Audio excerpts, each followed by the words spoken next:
En Forma, con María del Carmen Meléndez Arias. Magazine de temas de actualidad. Arte. Historia. Literatura. Derecho. Cultura. Novedades. Analizados desde los valores y principios del humanismo cristiano. Hola, queridos amigos oyentes, bienvenidos a nuestro encuentro semanal. Hoy es el segundo encuentro del año. Fíjate cómo van pasando los días, ¿verdad? Aquí a mi izquierda, pues como es habitual, don Francisco Vela. El día que faltes te van a echar de menos los oyentes. Bueno, algún día tendré que faltar por cuestiones de causa mayor. Por eso, pero bueno, aquí ha venido don Francisco, como siempre, con su baúl, el baúl de nuestra historia, pues para continuar hablando de don Álvaro de Bazán. Continuar hablando con don Álvaro de Bazán, su participación en Lepanto, y ya de paso tocar la otra figura de un personaje inconmensurable en nuestra historia, que es Juan de Austria, por supuesto. Un personaje muy importante, Hombre, muy importante. Tanto como Felipe II, como Carlos I, como otros muchos de esa época. Bueno, pero antes de abrir nuestro baúl, pues vamos a recordar Derecho y Comunicación, los cursos de Fundación Ávila, aunque son de abril a junio y falta mucho, pero hay que insistir porque el derecho no te creas, se nos echa encima abril. Sí, enseguida, pero bueno. Sí, no te digo que no, ¿eh? Ya verás, enseguida estamos preparando las torrijas. Hombre, eso por descontado. Así es que, pero bueno, hay que repasar. Y vamos a estar también con Carmen Bescós, que con esa actividad frenética que tienen ahí en la galería, pues ya está inmersa pues en la primera exposición de... Habrá que acercarse un día a verla. Pues sí, cuando tú quieras, quedamos un día tú y yo y vamos allí a ver la exposición que toque. Y así la saludamos. Pues nada, tú cuando quieras, vale. Me dices y vamos, además entre semana mejor. Uh-huh. Así que si tienes pues un día entre semana, ahora le preguntamos si está pues un viernes o así, que te vendrá bien. Y hacemos la visita de rigor. Y bueno, pues ahí está don David, nuestro jefe en los mandos del control, al que saludamos y nos ponemos a sus órdenes. Tú ya has hecho el gesto. Por supuesto. Así es que sin más, comenzamos.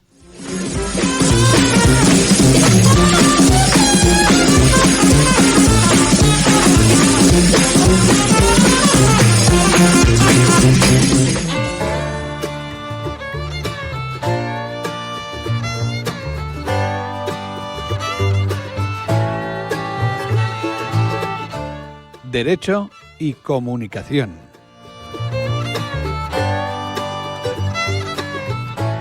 Derecho y Comunicación, que recordamos aquí el curso que impartiré de abril a junio en Fundación Ávila, allí en esa preciosa ciudad, Patrimonio de la Humanidad, en el Palacio Los Serrano, Plaza de Italia.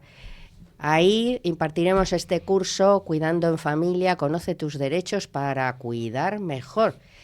Hay que conocer los derechos, yo creo que es esencial. Ya lo hablamos la semana pasada. Sí. Bueno, pero repetimos, nuestros derechos y los recursos que tiene pues es el cuidador familiar, que tanto dinero ahorra el Estado. Tanto dinero ahorra el Estado y tanta precariedad le causa al implicado. Sí, bueno, y que está muchísimo mejor atendido la persona vulnerable. Eso no hay ni quien lo dude, que la persona está mucho mejor en su casa. Que en una entidad. Que con su familia, que en cualquier residencia, por muy buena que sea. Exactamente, no es que digamos que son malas, no son buenas, atienden muy bien, pero en casa de uno... El calor del hogar no tiene precio. Y de un familiar que cuida, pues digamos que por ambos lo sabemos por experiencia. Exactamente. Bueno, y tú sabes que el deber de cuidar a la familia tiene un fundamento en el Código Civil. ¿Ah, sí? Sí. Los artículos 142 y siguientes, que es la obligación legal de alimentos entre parientes. Claro, está formulado pues al estilo de 1889, que es la fecha del Código Civil, no lo sabía. En la que la longevidad no era como hoy, o sea, se moría la gente mucho antes y claro, los cuidados no eran no eran tan necesarios ni tan habituales, por razón de edad, quiero decir, ¿no? No, pero en aquellas épocas sí que la familia estaba mucho más conexionada. Sí, eso sí. Y evidentemente no había residencia donde meter a los ancianos por de motu propio. Entonces, pues claro, las familias se guardaban entre ellos mucho mejor que ahora. Bueno, había beneficencia, que era pues para la gente pues pobre, gente que no tenía familia. Sí, hospicio para... Y era pero pues vamos, un poquito, digamos, que como una mancha el llevar a alguien ahí a las residencias. Claro, la vida ha cambiado, estamos hablando del siglo XIX, pero sí, ahí eso se utiliza y se utiliza judicialmente y hay sentencias, porque hay algunos ordenamientos en España, forales me refiero, en los que el desamparo, o sea, no atender al padre o a la madre, es causa reconocida de desheredación. Fíjese, no sabía yo eso. Sí. No en el Código Civil, Ya. pero sí en alguno de los derechos forales. Entonces, pues claro, hay alguna sentencia, porque además toman como fundamento este artículo. Y bueno, pues ahí ya... Era para haberlo sabido, fíjate. Sí. Esto, bueno, hay también pues sentencias en las que se admite una situación de desamparo pues basada pues en el abandono de un hijo que se niega a prestar ahora es mucho más atención. Usual que hace un siglo. Exactamente. Bueno, alimentos no se refiere solamente pues eso a comprar alimentos para que coman, no. Se refiere a lo que es atender todo lo que es necesario. El alimento espiritual y el alimento orgánico. Exactamente, sí. ¿no? O sea, y además que hay dos opciones. Eso sí se especifica ahí en el código. Alguien que digamos que le reconoce el juzgado esa obligación respecto a un familiar, puede optar o por llevarlo a su casa y atenderlo, o por pagar los gastos. Sí. O sea que ahí está... Eso es más lógico también. Ahí está el fundamento de esto y de muchas cosas, hablaremos en el curso. Derecho preventivo, es derecho preventivo, que hay que prevenir, adelantarse a los problemas, minimizarlos. Y teniendo unas nociones básicas de derecho, es mucho más fácil. Y sabemos cómo y cuándo acudir a un profesional. Así es que ahí os lo dejo y además está el cartel que David nos lo pone. Venga, ahí os espero a todos, como dice nuestro gran amigo Luis Antequera. Yo hago mía su frase y a él no le importa, ya me la ha dicho. Por si anduvierais por esos lares, o sabéis de alguien que anduviera por allí, por aquellos Algún sitios. día andaré yo por Ávila, pero no para buscar ese tipo de cosas. Bueno, pues vamos a andar tú y yo. Sí. Te voy a enseñar yo Ávila. Me parece muy bien. Venga, pues en eso quedamos. Pasamos al siguiente apartado.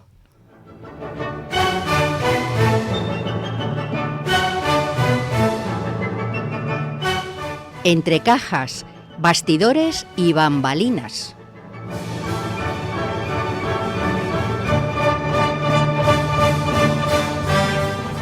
Efectivamente, entre cajas, bastidores y bambalinas. Cajas pues de pintura, de escultura. ¿Con quién va a ser? Pues con nuestra invitada habitual en este tema, Carmen Bescós. Carmen, ¿qué tal? Hola, Carmen, ¿cómo estás? Pues bien, feliz año, que no te lo he dicho. Sí, feliz año. Era lo primerito que te quería decir. Felicitarte por el nuevo año y a todos los que nos escuchan. Bueno, y qué mejor, ¿no?, que comenzar el año pues con arte, ¿no? Bueno, yo creo que es una de las opciones que son muy buenas para el espíritu, para la mente y para el enriquecimiento personal. Y ya, o sea, si alguien quiere empezar pues a todo gas y con algo nuevo, pues Oco Art Gallery. Yo creo que sois de los pocos que es que, como siempre digo, no estáis todavía desmontando una exposición y ya estáis montando la siguiente. ¿Veis que es así? No podemos tener la galería vacía, sería... bueno, una pena. Entonces sí, desmontamos una cuando vamos a montar la siguiente, lógico. ¿Y cuál tenéis ahora? ¿Habéis empezado el año con una nueva? Cuéntanos un poquito. Sí. Mira, tenemos una exposición que se llama Enigma. ¿Por qué? Porque hace un poquito alusión dentro de las obras que tienen siempre estas... es una selección de obras que dan mucho que pensar, qué significan, a qué hacen alusión, y el enigma del año que comienza, cómo cómo va a resultar, qué va a pasar, qué nos va a traer, ¿no? Entonces tiene un doble sentido por la obra y por el nuevo año que comienza. Es un enigma, ¿qué va a pasar? Ah, sí, el tiempo, el futuro es un enigma. Eso es. El Entonces futuro es tenemos, incierto, o sea que... no, y bueno, y más ahora que está todo tan revuelto, podríamos decir, o tan extraño, tan raro, tan enigmático. A ver, ¿qué va a pasar? ¿Qué nos va a traer el nuevo año? Bueno, estamos al principio con mucha ilusión, pero muy pendientes, porque está pasando de todo, en política, en geoestrategia, en todo lo que quieras mirar, economía, todo está pues en un momento muy crítico. Yo creo que estamos en una de estas épocas de la historia en que todo está al borde del cambio, donde estamos viendo que la situación está cambiando muchísimo por tecnología, la inteligencia artificial, por política, geopolítica. Estamos al borde de cambios que no sabemos en qué van a quedar. La economía, que estamos en un momento crítico donde los paradigmas pueden cambiar. Bueno, y en arte, pues como siempre, con artistas que intentan innovar, que dar siempre cosas nuevas y enseñar a la gente que nos gusta el arte cómo también las expresiones artísticas evolucionan. ¿Y qué nos propone Enigma? Mira, Enigma, en esta ocasión, bueno, tú sabes que a nosotros nos gusta el arte abstracto y el figurativo por igual, ¿vale? Pero en esta ocasión Enigma, la selección se ha decantado sobre todo por el arte figurativo. Entonces, la colección que presentamos tenemos hiperrealismo, surrealismo, expresionismo, cubismo, simbolismo, o sea, Todos los sismos. todos. Y luego ya pues una selección también de obra abstracta, como no podía ser menos, pero el fuerte está ahí. Y luego artistas que ya sabes que tenemos pues muchos artistas, trabajamos con muchos artistas que son de fuera de España también, porque en España ya sabes que tenemos grandísimos artistas.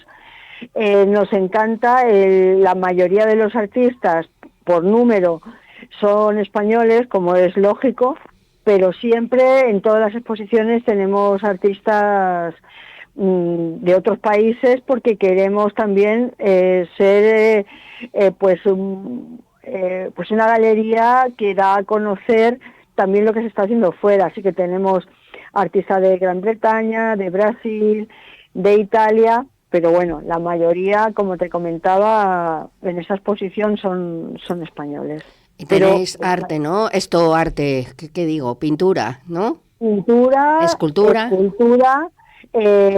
arte digital, y también tenemos gráfica para aquellas personas que tienen un presupuesto más cortito. Pues tenemos unas obras muy buenas a precios desde 150 euros, o sea, para empezar a coleccionar ya, o sea, muy asequible y también excepcionalmente bueno. Así que fíjate, todos los precios y muchos estilos. Ese digamos que es el espíritu o la política de Oco Art Gallery siempre, ¿no? Variedad, diversidad, muchas cosas, gustos, cosas para todos los gustos, o sea que... Sí, es que es muy fácil, como tenemos muchas obras distintas, pues es muy fácil hacer una curaduría interesante, con temas muy variados, con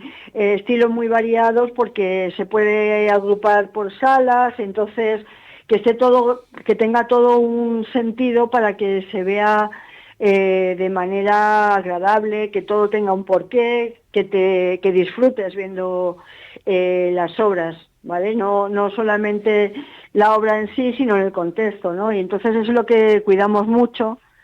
y bueno, yo creo que se trata de enseñar la obra de la manera más atractiva para que las personas que se acercan a Oko Art Gallery pues disfruten. O sea, intentamos siempre que ese disfrute por el arte, ese disfrute que nos hace a nosotros apasionarnos, llegue a la gente que viene a visitarnos, bien porque quiere ver arte o bien porque quiere adquirir una obra. ¿Hasta cuándo tenéis la exposición? Esta la tendremos hasta el día 24 de enero. Bueno, todavía nos queda. Sí, hay que darse un poquito ya de prisa, pero sí, tenemos días por delante. Tenemos algún día y bueno, pues que estáis allí, pues como habitualmente, ¿no? Nos has contado muchas veces, pero dinos otra vez cuándo estáis, por si alguien anda por ahí despistado. Y a ver, Oko Art Gallery está en la calle Espalter, número 13, o sea, el barrio de los Jerónimos, y el horario es de visita, el horario es de 5 a 9 de martes a viernes y los sábados por la mañana de 11 a 2. O sea, que tenéis ahí y luego decir que estáis en vuestra página web, ahí subís todas las exposiciones, las que se han celebrado también, por si hay alguien pues que oye repasando encuentra en una exposición anterior que ya, pasada, pues que encuentra algo que le interesa. O sea que es importante eso también. Sí, Carmen, es que, el hecho de tener las visitas virtuales hace que nos puedan ver desde lugares que, las personas que no viven en Madrid, por ejemplo, o que tú vives en Madrid pero no te está dando tiempo a visitar, ves que el fin de la exposición ya llega y no te da tiempo, pues en las visitas virtuales vamos subiendo todas las exposiciones, ¿vale? Para que de forma virtual, con el ratón, vayas pasando de sala en sala, vas viendo las obras, haces clic para la información de la obra, o sea que se puede tener una información muy detallada de las exposiciones pasadas también. Así que, bueno, eso es lo que estamos siempre pues intentando, ¿no? Usar la tecnología a favor del arte. La tecnología es una buena oportunidad para facilitar las cosas, no solo en el arte, en todos los ámbitos. O sea, hay que aprovechar las tecnologías pues para eso, para facilitar las cosas a las personas, no para complicarlas. Ay, no, eso hay que tratar de evitarlo. Ya está la vida muy complicada, que ya nos has dado tú un repaso, que en fin, pues sí, tienes razón en el repaso que nos has dado, pero en fin, vamos a simplificar, facilitar las cosas y... Pues oye... Ser optimistas dentro de lo posible. No, eso siempre, porque mira, si perdemos esa óptica positiva, hay que ver las cosas siempre desde un punto de vista positivo, porque claro, si perdemos esa positividad, estamos perdidos. O sea, si las cosas están complicadas y encima, pues digamos que ahí somos negativos y todo lo vemos mal, pues entonces ya esto es el fin, ¿eh? O sea, ya me contarás qué hacemos, ¿no? Si vamos a pensar que todo está fatal y no tiene arreglo, pues esto va a ser horrible. Entonces no, hay que ser positivo siempre, ¿eh? Y además, hombre, todo en su medida de tiempo, todo tiene una solución. Lo que pasa que, bueno, a veces, pero esa parte, digamos que ya la tenemos asumida y sobre todo lo que hay que hacer es disfrutar de todo lo que nos da la vida, y el arte es una de ellas, así que nosotros desde Oko Art Gallery estamos justo en ese pequeño rinconcito que te puede dar felicidad, que te puede hacer disfrutar, y bueno, nosotros aportamos ese granito de arena pues a elevar los espíritus y aportar belleza a la vida, ¿no? ¿Qué es lo que es el arte? O sea, ¿qué haríamos sin el arte? Pues muy mal estaríamos. Pues Carmen, vamos a recapitular. Ocuar Gallery, calle Espalter 13, allí barrio de los Jerónimos, una zona muy agradable de Madrid, con Museo del Prado, el Botánico, en fin, maravilloso. Y me has dicho que hasta el 24 de enero está Exacto. Enigma para todo el que quiera que se acerque. Y bueno, y el que esté lejos o esté muy ocupado, pues página web.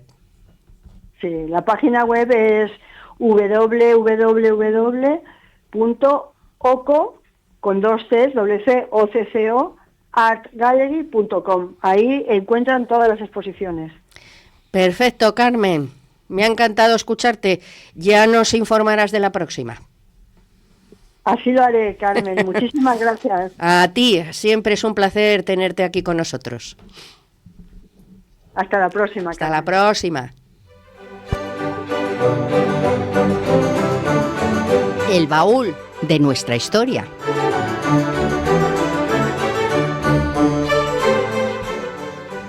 Y nos vamos con nuestro baúl, que está aquí en el suelo, ya lo hemos abierto, y seguimos con don Álvaro de Bazán. Sí, en esta ocasión retrocedemos unos pocos años en su vida.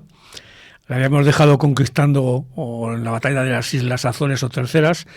Ya nos vamos a retrotraer un poco a lo que es Lepanto, que son 11 años antes de las Azores. Por entonces Álvaro Bazán ya era un marino, un almirante, un capitán general de galeras de renombre y reputación mundial. Era sin duda el mejor marino de la historia, el más consciente de sus capacidades y sobre todo de lo que tenía entre manos, que eso es algo que muchas veces la gente no controla. Y entonces resulta que después de la guerra de las Alpujarras, que es cuando él recibió el marquesado de Santa Cruz por su contribución a esa guerra, pues surge todo el tema de la amenaza otomana. En 1565 ocurre el asalto o la toma o sitio de Malta por los turcos y sin dejar de lado la defensa numantina de los caballeros de San Juan y la guarnición de maltesa de la isla.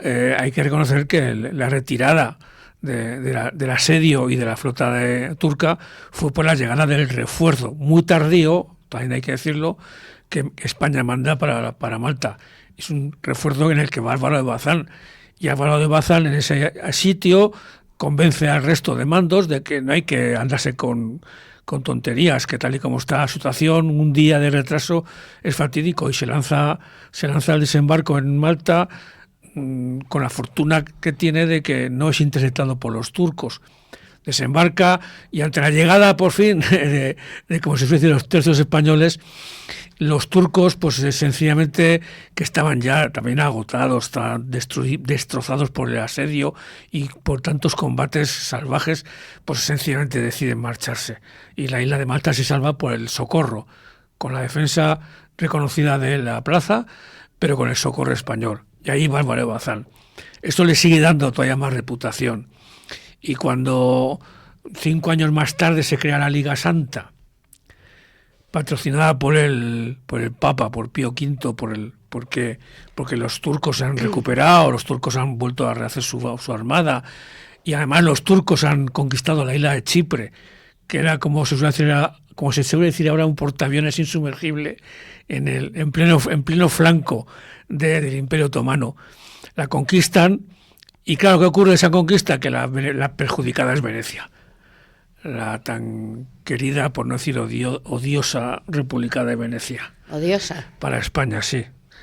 Es una república que todo basa en el comercio, en los intereses privados, y no tiene ningún inconveniente en pactar con Dios y con el diablo, si con ello beneficia sus intereses. Tienen mala fama los Sí, bien ganada. duques de Venecia. Bien ganada, ¿para qué nos vamos a engañar? Vamos, incluso cuando visitas Venecia te cuentan claro, historias. en cuanto pierde Chipre, que era una de sus joyas de la corona, por decirlo así, pues ¿qué ocurre? Que con toda su hipocresía y falta de lealtad, pues pide ayuda a la cristiandad para que la ayuden.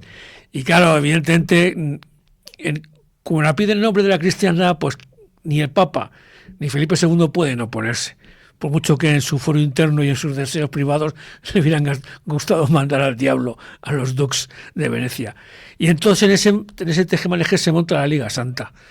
La Liga Santa, que la forman España y Venecia como las principales fuerzas de combate, y luego Génova y el Papado, que es lo que aportan menos barcos, pero son los que completan la flota española. Después de muchos meses de tratados, muchos meses de conversaciones, pues se nombra a Juan de Austria como mando de esa armada. Es verdad, o sea, aquí nos encontramos con un personaje muy importante de nuestra historia, que es Juan de Austria, que es hijo bastardo de Carlos I. El bastardo más famoso y más importante del de la emperador. historia. Es un hijo que tiene con una joven flamenca, con Bárbara Blomberg. Bárbara Blomberg, con quien evidentemente, claro, en aquella época las mujeres campesinas y de estos camareras y demás, ¿cómo va a decirle que no al emperador de medio mundo? Pues sí, Carlos I tuvo varios deslices, porque no fue el único bastardo, tuvo otra hija bastarda, también muy importante y famosa, Margarita de Parma, pero este chaval, aunque Carlos V nunca lo reconoció, sin embargo, sí que se preocupó mucho de su crianza y de su educación. Pero lo reconoce en un codicilo, en su testamento. Al final, en el testamento, pero sí. nunca en vida de Carlos. En vida no, pero bueno, sí se preocupa por su educación. Claro que sí. Lo educan primero en Leganés de hecho, y luego... ¿no? Vayamos por partes. Vale, claro. Venga. De hecho, antes de que nazca, el mismo Carlos se encarga de casar a Bárbara Blomberg con uno de sus secretarios, que es el que le dará nombre. Jerónimo Kerber se casa con ella, y cuando nace el niño pues es bautizado en Ratisbona como Jerónimo Kerber y Blomberg. ¿Qué ocurre? Efectivamente, al poco tiempo se interesan por él, lo mandan a España en manos de gente de confianza. Estuvo en Leganés, efectivamente, y posteriormente, ya cuando el chico empieza a crecer y ya no hay manera de esconder su descendencia, es cuando pasa ya a Madrid, a la corte, donde ya, aunque nunca es reconocido como príncipe ni con el rango de alteza, sin embargo sí que es reconocido como lo que es y como lo que pronto se da a conocer. Aparte es un chaval guapo, rubio, alto, es majísimo. Por ahí tenemos algún retrato que está poniendo David. Y eso ayuda, no te creas, porque el otro protagonista de esta historia o de esta época, que es Carlos, el primogénito de Felipe II, es todo lo contrario. Es un hombre detestable, mal formado, promiscuo, que no tardará en morir de toda esta vida, ¿no? Pero es todo lo contrario, y todo el amor y cariño que despierta Juan causa odio y envidias en También Carlos. Hay una leyenda negra, ¿no? Con el sí, claro, Carlos. Por supuesto, porque evidentemente estamos rodeados de leyendas negras en nuestra historia. Se llegó a decir que el mismo Felipe II le había digamos que dado la autorización para que muriera. No hay documentación fiable para convencerlo, es sencillamente la leyenda negra, como tú dices. Así que bueno, pues Juan de Austria se cría en la corte, tiene sus affairs con esta y con otra, pues con mujeres. Se demuestra que al mismo tiempo que es muy estudioso y muy aplicado en las armas, es también un mujeriego precoz. Conoce a la princesa de Éboli, básicamente porque su marido, Ruy de Mendoza, es personaje muy importante y atractivo. Y secretario de Felipe. La historia de la princesa de Éboli, que tanta literatura y filmografía, sí, por supuesto. Es que hay otra historia, la princesa de Éboli, que bueno, tiene más una vida apasionante, en la que nos encontraremos con Santa Teresa de Jesús, bueno, en fin, el caso es que mucha historia, claro. Eso es harina de otro costal. En plena educación de Juan, pues surge el tema de las Alpujarras, la rebelión morisca, y ante el griterío de todos sus amigos, conocidos, parientes y demás, pues como ha despuntado ya como un buen espadachín y un buen militar, pues se le nombra el jefe del ejército cristiano que va a luchar con los moriscos. La guerra de Alpujarras es una guerra sucia, penosa, entre moriscos granadinos y cristianos granadinos. Es un desastre de guerra, pero que claro, acaba con el triunfo español, básicamente porque los moriscos que esperan ayuda de los berberiscos y de los otomanos no la consiguen, porque Álvaro de Bazán con su flota está impidiéndolo, está protegiendo las costas de Levante e impide cualquier ayuda a los moriscos. Se acaban rindiendo y se acaba el problema, pero Juan de Austria sale de esa campaña con una aureola de general y de triunfador. Se dice que casi eclipsa un poco a su hermano Felipe. De aquí surge el conocimiento, la idea que tiene toda la cristiandad de este hombre, y es lo que hace que le nombren el comandante de la Liga Santa.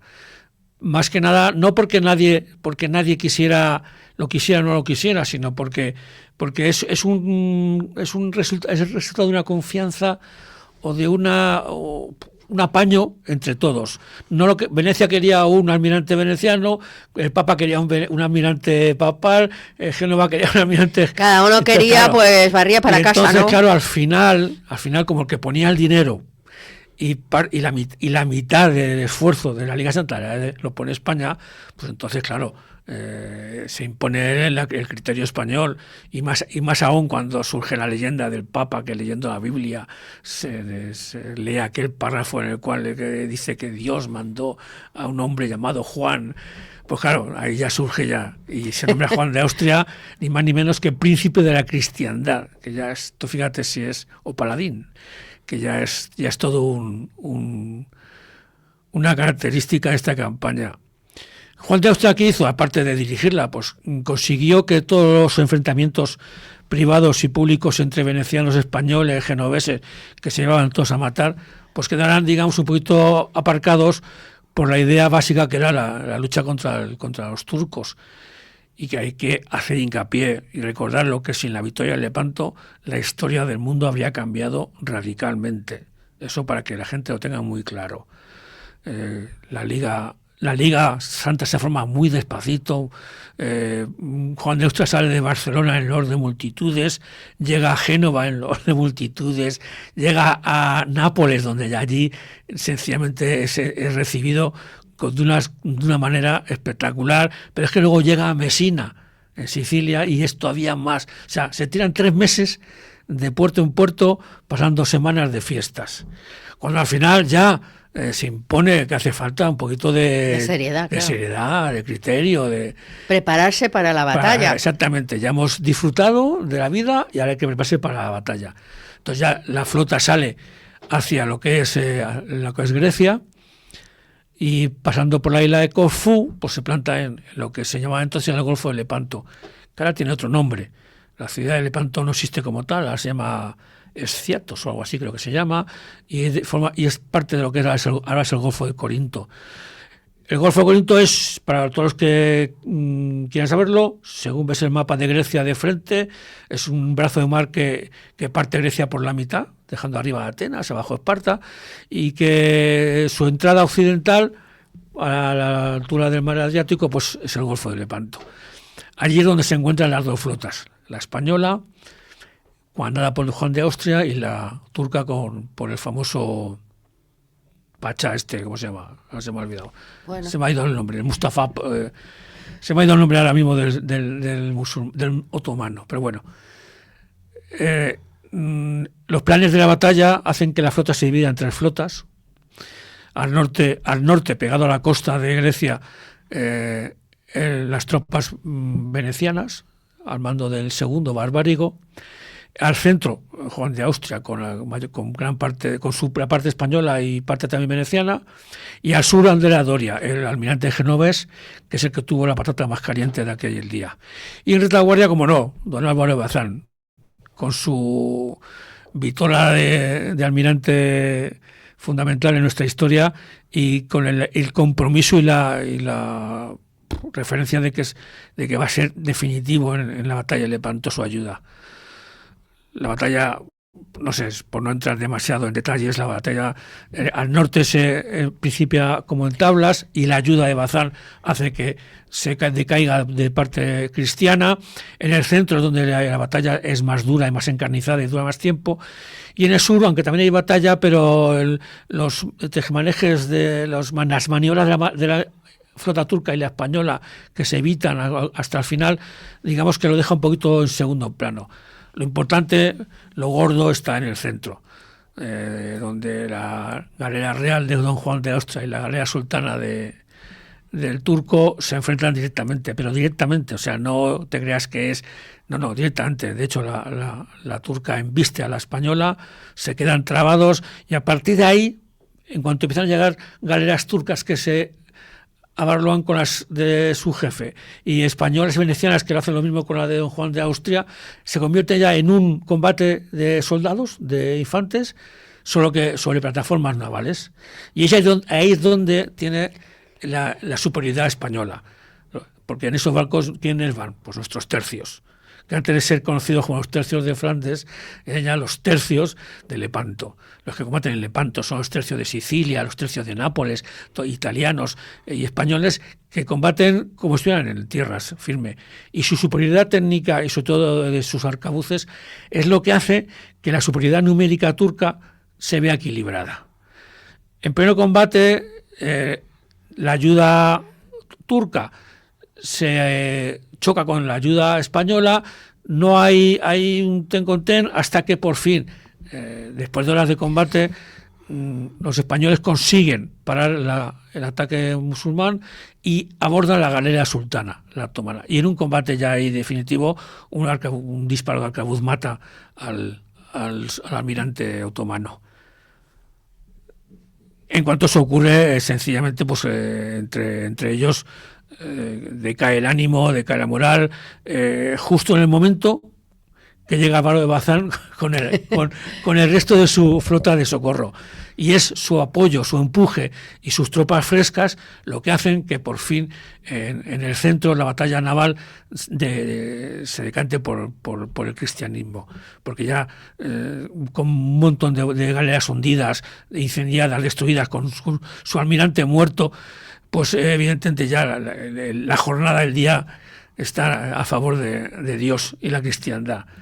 En el sur, donde Andrea Doria y Lucha Lee no acaban de tomar las medidas adecuadas, en cuanto se ve el resultado en el centro, los turcos consiguen fugarse o escaparse por el sur, pero muy pocas galeras. Yo creo recordar que de ese día, de las 200 y pico galeras turcas, casi 200 fueron hundidas o capturadas. O sea, es un varapalo tal que nadie se explica por qué no se aprovechó después de esa batalla, por qué no se tomó la medida adecuada para perseguir a los restos de esa flota, incluso recuperar Chipre y muchas de las islas del Egeo que habían sido tomadas por los turcos. No se entiende, o sea, nadie, porque no se explica y porque nadie se hace una idea.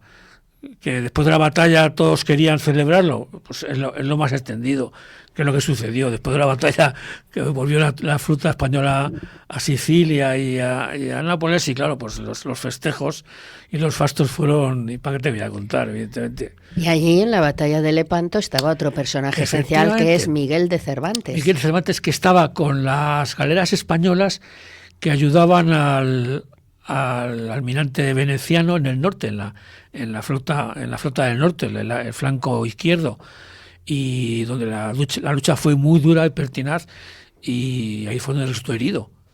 Él estaba enfermo. Por eso se le conoce como el manco de Lepanto. Pero se conoce porque era que el manco no es porque le falte la mano, sino porque se le quedó inútil de un disparo. Él recibió 2 disparos. Uno de ellos le destrozó la mano a la altura de la muñeca, los tendones, por eso se le quedó inútil la mano izquierda, pero no la perdió, no se la amputaron, ni mucho menos, no la perdió. Y estaba en la Galera Marquesa luchando en un lugar preeminente, y él, recordémoslo, él estaba enfermo y dijo que ni hablar, quedarse en cama mientras el resto estaba peleando, y enfermo de fiebre se presentó a su capitán y combatió como el que era, como un soldado más, como el mejor, que luego todo eso lo volcó en alguno de sus libros, incluso en el Quijote, hay un apartado que cuenta una historia de un cautivo en Argel, pues es parte de su historia posterior. Así que sí, bueno, por supuesto que es fundamental. Y tras la batalla, pues el problema es que Felipe II se encuentra con un hermano bastardo al que le niega todos los honores reales, pero que se ha convertido en sencillamente un personaje indispensable. Fíjate cómo será que hasta la mismísima Isabel de Inglaterra y el mismísimo Guillermo de Orleans reconocen y le felicitan por su triunfo, porque nadie en Europa mejor dicho, todos sean conscientes de que una derrota en Lepanto hubiera cambiado el panorama de Europa hasta posiblemente la Europa continental que conocemos, porque en aquella época el Imperio Turco llegaba hasta Hungría. Bueno, estuvo a las puertas de Viena. Sí, pero eso fue anterior, con Carlos I. Tenía hasta Hungría y ya. No, pero para que se vea, sí, se conozca, pero es que, fíjate, que no eran cualquier cosa. No, por supuesto que no. Eran tan malos o peores que cualquier otro. Lo que ocurre es que no se aprovechó la victoria, no se atacó a fondo su retirada, incluso se permitió que la Liga Santa se deshiciera por lo de siempre, por desavenencias políticas, por celos, por envidias. Consiguieron que no hay nada nuevo bajo el sol, ¿no? Nada nuevo, por supuesto que no. De hecho, los mismos venecianos, o sea, al año siguiente de Lepanto no tuvieron la más mínima ocurrencia más de pactar con los otomanos, porque a cambio de que, bueno, les dejamos Chipre, que ya la han conquistado, pero por favor déjenos también comerciar con todo el Oriente Medio, que o sea, no sin ningún tipo de cortapisa ni de vergüenza ajena.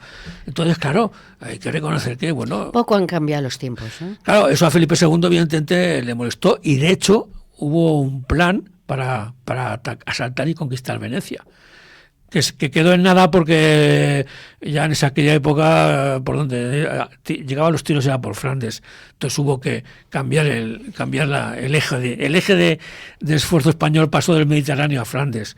Hasta el mismo Juan de Austria fue a Flandes destinado como gobernador, como capitán general del ejército, y murió en Flandes. En Namur, con 31 añitos. Fíjate qué lástima, qué pena y qué desperdicio de personaje. Unos dicen que una enfermedad, otros dicen que de una operación mal hecha, y lo de siempre, la leyenda negra de que fue envenenado, ¿sabes? No por Felipe II, sí, pero sí con el conocimiento y el beneplácito, la leyenda negra. Nunca nos abandonará la leyenda negra. No, la leyenda negra jamás, siempre está ahí presente y aceptada por muchos españoles. Por desgracia, sí, eso es lo peor, sí. Esto es lo peor que tenemos, el peor enemigo, porque tenemos el enemigo en casa, digámoslo así. Claro. Entonces, lo peor de la historia de don Juan de Austria es su retorno a España, su repatriación de sus restos. Porque es patético, es triste, es deplorable que para poder llegar a España con los honores necesarios tuvieron que descuartizarlo para meterlo en maletas de viaje y llegar a España. Y en España, antes de llevarlo al Escorial, en un monasterio de un pueblo cercano, lo recompusieron pues, como quien cose un muñeco, ¿sabes? Es algo realmente, lo cuentas, lo lees y dices, no es posible que esto pueda estar ocurriendo y que esto ocurra con este hombre. Pues sí, así fue su final y así fue su entierro, su sepultura. Que tiene... Sepulcro maravilloso ahí en el Escorial. Pero lo he visto. No me había fijado nunca en ello, porque nunca había atado su edad con el sepulcro. Tiene una imagen como de más viejo. Él tenía 31 años cuando muere. Bueno, pero 31 años en aquella época probablemente... Todos conocemos sus cuadros. No son los 31. Todos conocemos sus cuadros y su imagen y su aspecto. Yo creo que el escultor de su figura yacente intentó darle un rostro como más adulto y de más serenidad que la de un joven como era él, ¿sabes? Pero bueno, no deja de ser una, a mí me una encanta. figura. Y lo que es penoso es que en España no haya ninguna estatua dedicada a don Juan de Austria. Eso es lo que es triste y lamentable. Como tantos, ¿no? Que las únicas dos estatuas que hay, la principal, la primera, se hizo en Mesina, porque Mesina nunca tuvo ninguna vergüenza ni cortapisa en reconocer que gracias a Juan de Austria y a esa Liga Santa y a esa batalla, pues Sicilia siguió siendo cristiana. Y luego se hizo otra que es copia de la de Messina en su ciudad natal, en Ratisbona. Y bueno, son bastante feas, hay que reconocerlo. A mí no me gustan nada, es una composición como muy infantil de la figura. Pues, hombre, yo desde aquí proclamo mi deseo y mi interés en que se haga una de Juan de Austria en España, pero ya. Y debería de estar en un lugar preeminente, digamos. Pues sí, efectivamente, en un lugar de los Austrias, hay tantas plazas y tantos recovecos del Madrid de los Austrias, en los cuales una estatua de Juan de Austria no solo no desmerecería, sino que le daría lustre y raigambre histórica. O sea que de aquí quiero que se haga una estatua de Juan En de Austria. Madrid no conozco ninguna estatua. No la hay. No la hay. Ni en Madrid ni en España. Solamente existen esas dos. Una lástima que no tengamos a Benlliure para que haga ahí. Es lo que no acabo de entender, si Benlliure en aquella época hizo tantas estatuas No hasta se lo Álvaro de encargaría, Bazán. que es maravillosa. Claro, entonces pues evidentemente dice, ¿por qué nadie...? La de Álvaro de Bazán de la Plaza de la Villa, que en el entorno, lo que comentábamos Sí. en el programa anterior, es maravilloso, pero ahí está... De hecho, hubo un intento de hacer una estatua, no sé si a Felipe II o a quién, y quitar la de Álvaro de Bazán de esa plaza y poner la de Felipe II, porque decían que Álvaro de Bazán, un almirante que pinta en la Plaza de la Villa. Bueno, un almirante importante. El caso es que, de Carlos I y de Felipe II, no te creas que hay estatuas muy De Felipe importantes. II hay una en la Plaza de la Armería, no sé si con la obra de las galerías, la Entonces, Galería de las Colecciones Reales, pero sí, ahí estaba pero por haber traído la capitalidad a Madrid. Compararás con las estatuas de Felipe III y Felipe IV o Carlos III, realmente es que desmerece un poco. Y de Carlos I creo que hay una en el Retiro, pero es también, o sea, desmerece mucho las dos figuras más importantes, son Carlos I y Felipe II, en comparación con la de sus hijos y descendientes en lo que se refiere a figuras de estatuas. De Carlos V yo creo que la más conocida es la que, la del Alcázar de Toledo, el Museo del Ejército. Sí, que no sé si es original o es copia de una que hay también en el Palacio Real. En la entrada, entrada al Salón de Columnas. No sé si una... Pero de Tiepolo, ¿puede ser? A mí verla en el museo, con la única vez que he ido a Alcázar, al Museo del Ejército, verla que en el patio realmente me dijo, bueno, he tardado en venir, pero merece la pena solo por ver aquí la estatua de nuestro amigo Carlos. Sí, además, oye, fue emperador. Fue el origen del imperio, o sea, aunque le costó hacerse con el país por todo el tema de los comuneros y de sus orígenes flamencos, pero enseguida se acopló, enseguida se adaptó a su imperio, a sus compatriotas y supo sacarle todo el partido. Y fue pues un grande. Hombre, claro. Un gran monarca. El primero de los grandes. Él y Felipe II son, digamos, nuestros monarcas más importantes, más combativos y más representativos de aquella época. Como decía otro día, el siglo XVI, en el siglo español. En Europa, por todos los costados, no hay por donde hay alguna que otra derrota, no podemos negarlo. Siempre hay derrotas, pero las victorias son... se cuentan por docenas y son por todo, además son definitivas, son contra todos, contra holandeses, contra franceses, contra los turcos, o sea, no hay enemigo español en aquel momento que no sufriera nuestra ira. Bueno, y la batalla de Lepanto, a ti, ¿cómo puedes concluirla? Pues bueno, es una batalla que consecuencias, efectos. Consecuencias no tuvo ninguna. Porque no se nada más que detener a los turcos. Sí, pero no se aprovechó la victoria. Se detuvo, pero en cuestión de pocos años volvieron a reponerse, volvieron a dominar todo el Mediterráneo oriental. Ya no osaban a acercarse a Italia o lo que es al Mediterráneo occidental español, pero sí que volvieron a recuperar toda la prepotencia en el oriental. Además, estaban continuamente ayudando y apoyando a todos los piratas berberiscos del norte de África, de Argel, Túnez y Marruecos. Que quieras que no, pues ella dice, ya, por favor, después de Lepanto, un poquito de seriedad y les demos también un susto a los piratas, que se le dio un susto en Túnez, pero duró poco. Entonces, bueno, pues el resultado fue ese. Más que nada, lo que ocurre es que se impidió el avance y el desparrame de los turcos por Europa con la batalla. Eso por descontado. Entonces hubiera sido una catástrofe. Yo creo que sí. Yo creo que Lepanto, más que otras batallas y otras historias, es la consecuencia, o sea, el resultado de que conozcamos el mundo como lo conocemos. Es la lucha de dos religiones monoteístas enfrentadas y siempre en guerra, el Islam y Dios, Islam y la cruz, como quieras decirlo, la cruz, la media luna, el Islam y el cristianismo, Dios ya hará, o lo quieras decir, pero era una lucha enconada y a muerte entre dos culturas, y esa batalla les detuvo y les dio un poquito a pensar, bueno, pues hemos llegado al máximo. Que pueden ir por nosotros. No, que hemos llegado al máximo de nuestro esplendor. Llegaron hasta Viena, pero ya de ahí no pasaron, se retrocedieron hasta Hungría, y Hungría fue el máximo punto de avance. Luego poco a poco los húngaros se fueron rebelando, la historia va por otros derroteros, se repliegan a Grecia y al final acaban en lo que es la actual Turquía. Quiere decir que la historia habría sido muy diferente de haber sido derrotados los cristianos, porque nos habríamos quedado sin flota, pero en todo el mar. O sea, en Lepanto estaban la flota de las tres potencias navales de la época: la española, la genovesa y la veneciana.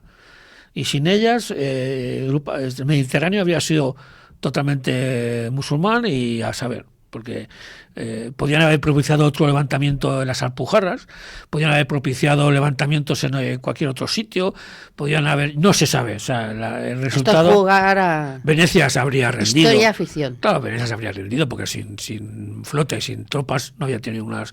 Y claro, el Papa hubiera tenido un problema grande. Pero no pasó eso. No pasó eso, pues hay que. Pero tampoco pasó lo contrario, que fue el perseguir, el acosar, el intentar expulsar a los turcos definitivamente de esa parte de Europa. Tampoco pasó eso. Y es lo que evidentemente muchos historiadores echamos en falta. Claro, pero es que la Liga se deshizo enseguida. La historia, pues, claro, la Liga se deshizo enseguida. No es como queremos. Se deshizo enseguida y cada cual ya siguió su propio camino. Pero ahí estaba don Álvaro de Bazán, marqués de Santa Cruz y del Viso, donde tiene un palacio porque pudo y porque mira quiso. Que te gusta a ti esa frase. Me encanta esa frase, ese dicho, me encanta. Nada. Y la pena es que Álvaro de Bazán, como ya dijimos, murió el mismo año que se iba a invadir Inglaterra, de unas fiebres que trajeron parte de su flota a Lisboa, porque recordemos que en aquella época, en aquellos años, España y Portugal eran un solo imperio. Y hay muchos, entre los que yo me encuentro, que defendemos que Felipe II se equivoca con Flandes, que Felipe II, cuando se unifica España y Portugal, tenía que haberse volcado en el Atlántico y en América. Y tenía que haber dejado paulatinamente o en otras manos todo el tema de Flandes. Porque Flandes era un pozo sin fondo para nuestros soldados, para nuestra economía, para todos nosotros, sin un final cierto y seguro, porque nadie confiaba en la victoria. Entonces, claro, si Felipe II hubiera trasladado la capital de su imperio a Lisboa y hubiera desarrollado esa flota que con los barcos portugueses sería invencible, y haberse volcado en el océano y en América, pues posiblemente también habría cambiado el rumbo, la faz de la historia, pero claro, eso lo decía. Pero es que esto es así, o sea, la historia, bueno, pues sí. Sucedió lo que sucedió, no lo podemos cambiar. Y hablando de todo un poco, pues Juan de Austria no aprendió de su vida y no llegó a casarse, pero sí que tuvo una hija ilegítima con una tal María de Mendoza, que algunos se identifican como pariente de Ana, la princesa de Éboli. Pero sí, cuentan las crónicas que el amor entre ellos fue apasionado y brutal, y que llegó a tener hasta 2 hijos naturales con ella. También murió a poco de morir Juan, murió ya también en circunstancias extrañas. Así que bueno, y su hija ilegítima Ana de Austria fue conocida y acabó también enclaustrada en un convento. En un convento, y al final era lo que entonces abadesa en Burgos, en fin. Era lo que se hacía con. Pero sin embargo la hermana bastarda de Juan, que fue Margarita de Parma, ¿no?